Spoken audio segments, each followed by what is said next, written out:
We are a family. We are Liverpool. This means more.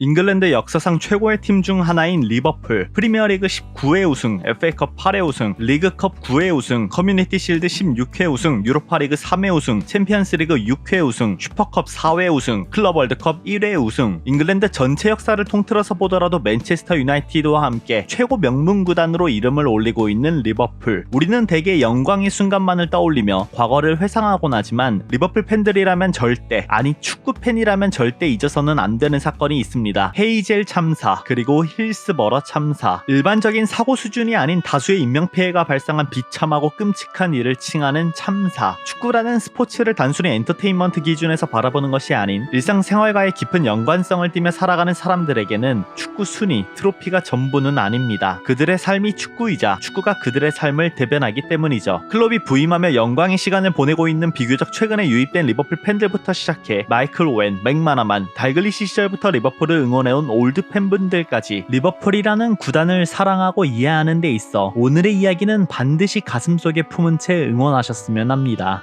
1985년 5월 29일 벨기에 브뤼셀에는 거대한 이벤트가 있었습니다. 바로 유러피언컵 결승전. 지난 시즌 유러피언컵 우승을 달성한 리버풀의 주축 멤버 케니 달글리시, 그리고 이안 러시. 유럽 전역에서 가장 뜨거운 이 선수들을 데리고 2연패를 달성하기 위해 브뤼셀에 도착한 리버풀. 당시 마라도나, 지쿠, 팔캉, 단순히 세리에를 대표하는 수준이 아닌 전세계 최고의 선수들이 질비했던 자리에서 당당히 득점왕 3연패에 성공한 플라티니의 유벤투스. 축구팬이라면 죽기 전 한 번은 봐야 한다는 유러피언컵 결승을 보기 위해서 수만 명의 사람들이 브뤼셀을 찾아왔습니다. 그리고 그 안에는 이탈리아 동남부에 있는 플레아주에서 온 아버지 브루노 과리니와 그의 아들 알베르토도 있었죠. 아버지는 치과 시험에 합격한 아들을 축하해주기 위해서 유러피언컵 결승전 티켓을 구해 함께 브뤼셀로 온 것입니다. 하지만 그들이 경기장 근처에 도착했을 때부터 뭔가 쎄함을 느끼게 되죠. 잉글랜드 사람들은 이탈리아의 더운 날씨 속 셔츠를 벗고 맥주를 마시며 잔디에 누워 있었고 몇몇은 낮부터 술에 취해 잔뜩 소리를 지르고 있었던 것이죠. 아버지는 그들이 아들에게 위협을 가할까 두려워 얼른 경기장에 들어가 아들을 데리고 가까이 있는 벽 쪽으로 이동했습니다. 안타깝게도 아들을 지키고자 했던 이 행동은 아버지 인생에 있어 최악의 순간으로 남게 되죠. 경기장 밖에서 술에 취해 난동을 부리던 모습은 당연히 경기장 안에서도 이어졌고 관중석에서는 이미 훌리건들이 이탈리아 팬들을 향해 공격을 하고 있었습니다. 경기 시작 전부터 이어진 폭동은 경기가 시작되고 난 뒤 더욱 심해졌고 수많은 유벤투스 팬들과 일반 관중들은 이를 피해 출구 쪽으로 도망쳤죠. 하지만 너무 낡아버린 콘크리트 벽은 무게를 견디지 못한 채 무너져버리고 벽에 기대해 있던 사람들은 그대로 떨어져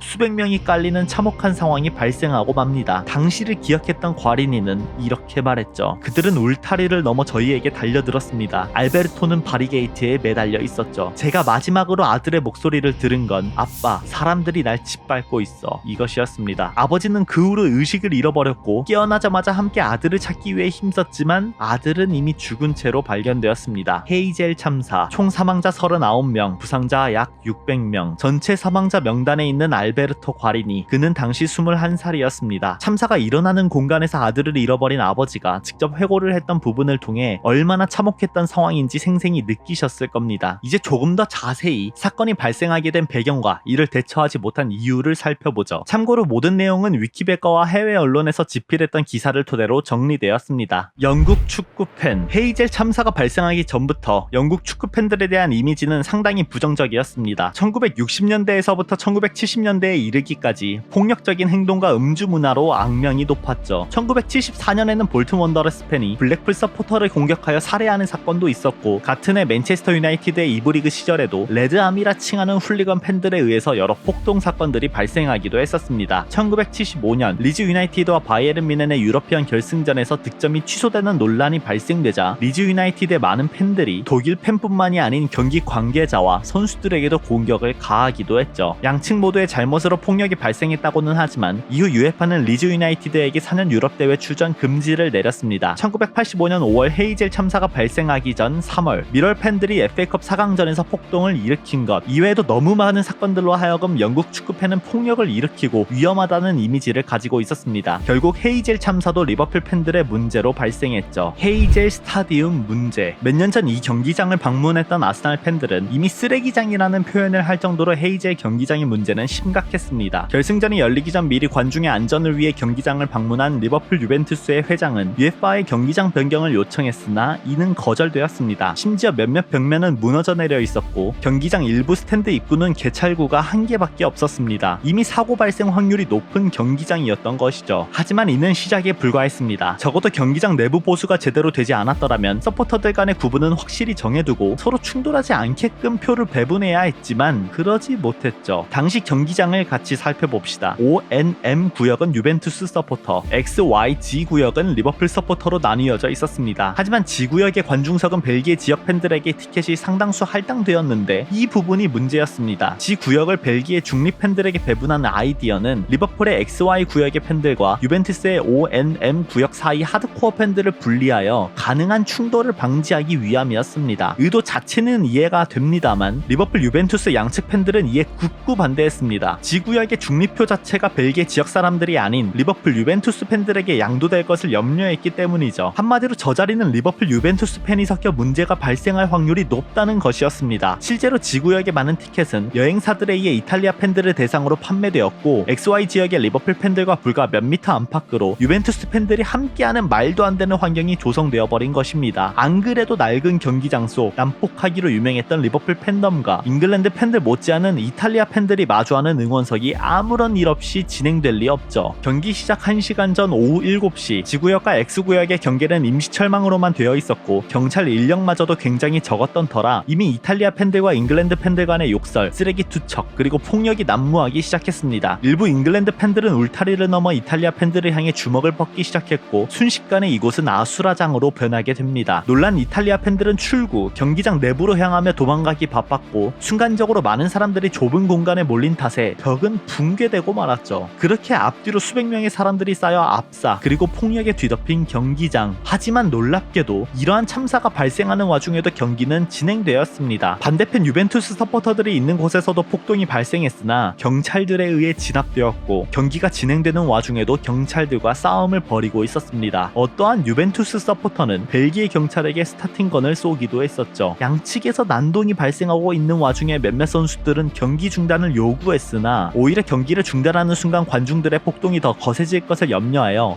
까지 진행되었고 결국 유벤투스가 1대0으로 승리하였습니다. 이에 대한 책임, 헤이젤 경기장 안에서 총 39명 사망, 약 600명의 부상자 발생. UEFA는 곧바로 사건의 주범을 리버풀 팬들이라고 단언했습니다. 오직 영국 팬들만이 책임이 있습니다. 그 점에 대해서는 의심의 여지가 없습니다. 이후 벨기에 법원에서 진행된 공식 조사에서도 영국인들의 책임이 명확하게 밝혀졌으며 사건 당시의 상황을 녹화한 비디오를 토대로 조사한 결과 14명의 영국인은 살인죄로 유죄 판결을 받고 징역형을 선고받았습니다. 하지만 UEFA 또한 이에 대한 책임을 온전히 리버풀 팬들에게만 물을 수는 없었죠. 보안에 취약한 경기장에서 결승전을 개최한 책임이 있었기 때문입니다. 양측의 서포터들이 경기장의 담장에서 돌을 주어 서로에게 던질 수 있었다는 것만 보더라도 보안에 심각한 실패가 있었다는 것을 말하며 리버풀 팬들을 위한 구역의 3분의 1을 중립 팬들에게 판매하도록 허용한 것 또한 UEFA의 심각한 오산이었죠. 실제로 벨기에 축구협회 사무총장은 중립구역의 자리를 유벤투스 팬들에게 판매하도록 허용한 죄로 유죄를 선고받았습니다. 일부 리버풀 팬들은 지난 시즌 유러피안 결승전에서 로마 팬들에게 당한 공격에 대한 보복이라는 주장도 했지만 아무런 증거가 나오지 않았습니다. 유럽 대항전 금지. 안 그래도 영국 축구 팬들에 대한 이미지가 좋지 않던 와중에 참담한 사건이 발생하며 잉글랜드 구단의 유럽 대항전 제명 여론이 거세졌습니다. 1985년 5월 31일 영국의 마거릿 대처 총리는 오히려 구단들이 제명을 당하기 전 먼저 유럽 대항전에서의 참가를 거부하자는 요청을 했지만 한 발 먼저 UEFA는 이에 대해 잉글랜드 구단의 유럽 대항전 영구 제명이라는 징계를 내렸습니다. 곧바로 피파 또한 잉글랜드 구단의 국제 경기 금지 조치를 취했죠. 그리고 이 징계는 수많은 잉글랜드 구단 그리고 선수들의 역사를 뒤바꿔 놓게 됩니다. 리버풀의 잘못으로 잉글랜드 전체가 징계를 받게 되어 누구의 손해가 크다고 명확히 말할 수는 없지만 그들의 라이벌이었던 에버튼의 경우 더욱더 리버풀을 증오할 수밖에 없었습니다. 헤이젤 참사가 발생하기 2주 전 로테르담에서 래피드 비엔나를 상대로 컵 위너스컵 우승 트로피를 들어올렸고 리그 우승까지도 했던 에버튼에게 갑자기 유럽 대항전 금지? 물론 리버풀도 리그 우승을 연달아 할 수 있는 전력을 갖춘 만큼 피해가 막심했지만 리버풀의 잘못으로 유럽 대항전에서 징계를 받아 자신들의 활약을 유럽 전역에 보여줄 기회를 놓쳤다는 것 하나만으로 에버튼은 거대한 타격을 입게 된 것이죠. 실제로 잉글랜드 구단들과 FA는 1985년 이후 매년 유럽 대항전 금지 조치가 해제될 것이라 낙관적으로 이야기했습니다. 하지만 매년 폭력 사건이 발생하며 이는 무의로 그쳤죠. 1986년에는 웨스트햄 유나이티드와 맨체스터 유나이티드 서포터 총 150명 간의 폭력 사건이 있었고 1987년에는 뒤셀도르프에서 열린 서독과 잉글랜드 국제대회 경기에서 한 명이 칼에 찔려 사망, 48명이 체포되는 사건이 있었으며 1988년 유로 대회에서 보여준 잉글랜드 팬들의 폭력적인 행동은 향후 국가대표팀에게도 징계가 내려질까 우려가 증폭되기도 했습니다. 매년 투표를 통해 징계 수위를 완화시키자는 의견이 나왔음에도 이는 바뀌지 않았는데 1990년 월드컵에서 흐름이 바뀌었습니다. 당시 UEFA 회장이 다음 시즌 잉글랜드 구단이 유럽 대항전에 복귀할 가능성은 10%에 불과하다 라고 말한 월드컵에서부터 시작되었습니다. 이탈리아에서 개최되는 만큼 우려 섞인 표현이 함께했지만 웬일로 4강까지 올라가는 과정 속에서 큰 사건 없이 대회가 종료되었고 이를 계기로 문이 열리게 된 것이죠. 따라서 사건이 발생한 뒤 5년이 지난 90-91 시즌부터 잉글랜드 구단의 참가를 허용하고 사건의 주범인 리버풀은 1년 뒤 91-92 시즌부터 참가할 수 있게끔 징계를 완화시켜 주었습니다. 그러나 징계 이전 높은 UEFA 점수를 통해 많은 구단들이 유럽 대항전에 참여할 수 있었던 것과 달리 지난 5년간의 징계 기간 동안 모든 점수를 소진해 다시 아래에서부터 차근차근 점수를 쌓으며 할당된 티켓의 수를 늘려나가야만 했습니다. 이로 인해 완전히 회복되기까지 걸린 10년 동안 여러 이유를 문제로 수많은 잉글랜드 구단들이 유럽 대항전에 참가하지 못한 채 시간을 허비하게 됩니다. 징계 기간 동안 유럽 대항전 참가 못한 구단들 그리고 징계가 풀린 뒤 점수 때문에 유럽 대항전에 참가하지 못한 구단들 모두 리버풀에게 악감정을 가질 수밖에 없었죠. 추모 행사 2005년 챔피언스리그 8강에서 마주한 유벤투스와 리버풀 당시 안필드에서 1차전 경기가 있는 터라 팬들은 우정이라는 단어를 카드 섹션으로 표현하며 그날의 기억을 함께한다는 의미의 행사를 진행했지만 유벤투스 팬들은 사과가 아닌 우정으로 무마하려는 의미로 그리 곱게 보진 않았습니다. 오히려 더 나쁜 기억을 심어주었죠. 이후 유벤투스 홈에서 펼쳐진 2차전에서 말은 쉽지만 사과는 어렵다 라는 문구를 리버풀 팬들에게 보이며 그들의 불쾌감을 표현했습니다. 매년 안필드에서 헤이젤 참사 추모 행사를 하지만 다음 영상에서 언급될 힐스버러 참사에 비해서는 관심도가 굉장히 적기 때문에 그날의 기억은 점차 사라져간다는 말을 하곤 합니다. 특히 케니 달글리시의 회고록 중 당시 리버풀 팬들의 행동에 대해 용납하지 않습니다. 하지만 상대가 자신들에게 돌을 던지고 있을 때 이에 대해 반응하지 않고 참는 것은 어려운 일입니다. 만약 어떤 끔찍한 결과가 일어날지 알고 있었다면 이탈리아 사람들은 잉글랜드 사람들에게 돌을 던지지 않았을 것이고 잉글랜드 사람들도 그들을 보복하려 하지는 않았을 겁니다. 그곳에 있었던 이탈리아 사람들과 잉글랜드 사람들 모두 반드시 후회해야 합니다. 당시 저 발언을 통해 유벤투스 팬들이 어떤 생각을 가지게 될지는 저희가 더 말하지 않아도 될 듯합니다. 바보 같은 발언이었죠. 현재도 매년 5월 29일을 떠올리며 추모를 하고 있는 리버풀입니다. 지난 2022년 챔피언스리그 결승전에서는 참사 당시 선수로 출전했던 케니 달글리시가 직접 화환을 놓고 추모를 하기도 했었습니다. 하지만 힐스버러 참사와 비교해서 관심도가 현저히 낮다 보니 우리 모두는 헤이젤 참사를 점차 잊어간다는 말을 하기도 합니다. 이번을 기회로 매년 5월 29일 축구 관련 기사를 보기 전 자신이 좋아하는 팀을 응원하기 전에 잠깐 멈추고 그들을 생각하며 애도하는 시간을 가져보는 것은 어떨까요? 37년이 지난 지금도 그날의 악몽을 잊지 못하는 과리니 씨의 말씀을 들으며 영상을 마치도록 하겠습니다. 아들과 함께 비행기에서 노래하며 브뤼셀로 갔습니다. 그리고 아들의 시체와 함께 비행기로 돌아왔죠. 모든 것이 영화처럼 기억에 남습니다. 마지막 순간까지 영화가 멈추고 더 이상 보이지 않을 때까지. 그런 다음 밤에 갑자기 깨어나면 다시 그 모든 것들이 떠오르게 됩니다. 헤이젤,